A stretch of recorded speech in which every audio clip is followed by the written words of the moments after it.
पंतप्रधान नरेंद्र मोदी हे पहिल्यांदाच कराडमध्ये येत आहेत आणि कराडचे भाजपचे शहराध्यक्ष एकनाथ बागडी यांनी या नियोजनामध्ये खूप मोठं महत्त्वाचं योगदान दिलेलं आहे. बागडी साहेब, कशी तयारी झालेली आहे?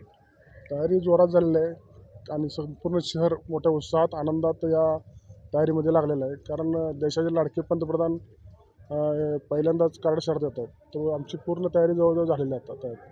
बरं, आता बसण्याची व्यवस्था कशी कशी केलेली आहे? बसण्याची व्यवस्था ही संपूर्ण तिन्ही बाजूला केली आहे.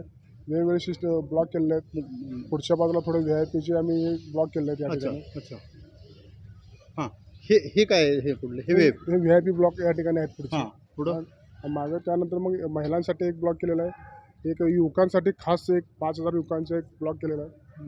यामध्ये एका ह्याच्यामध्ये 5,000 युवक या ठिकाणी बसणार आहेत.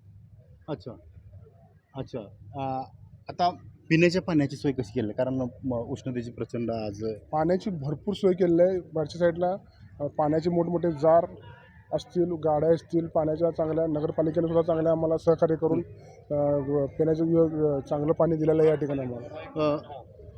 स्टेजची व्यवस्था कशी केलेली आहे?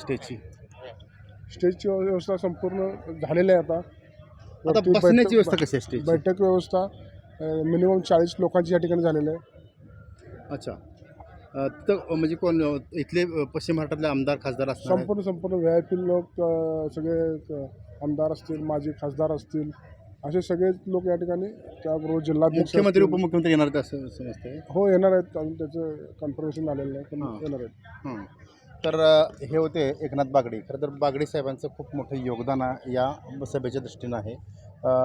खरं तर अब की बार 400 पार साताऱ्याचा कसा एकंदरीत कल काय वाटतं कसं? आम्ही कमीत कमी 1.5-2 लाख मतांनी आमचे यावेळचे उमेदवार माननीय छत्रपती उदयनराजे भोसले महाराज हे निवडून येतील असा आमचा भाजपचा अंदाज आहे. तर खरं तर कराडमध्ये पहिलीच वेळ ही नरेंद्र मोदी यांची सभा सक्सेस करण्याचं जे या टीमनं जे नियोजन केलेलं आहे या माध्यमातून हे दिसतंच आपल्याला कशा पद्धतीने नियोजन करण्यात आलेलं आहे. खरं तर हे जर स्टेज दिसत असलं तरी बॅक स्टेजमध्ये काम करण्याची या कार्यकर्त्यांची मोठी कसोटी या ठिकाणी लागलेली आहे. व्हिडिओ जर्नलिस्ट वैभवसह विकास भोसले, महाराष्ट्र कराड.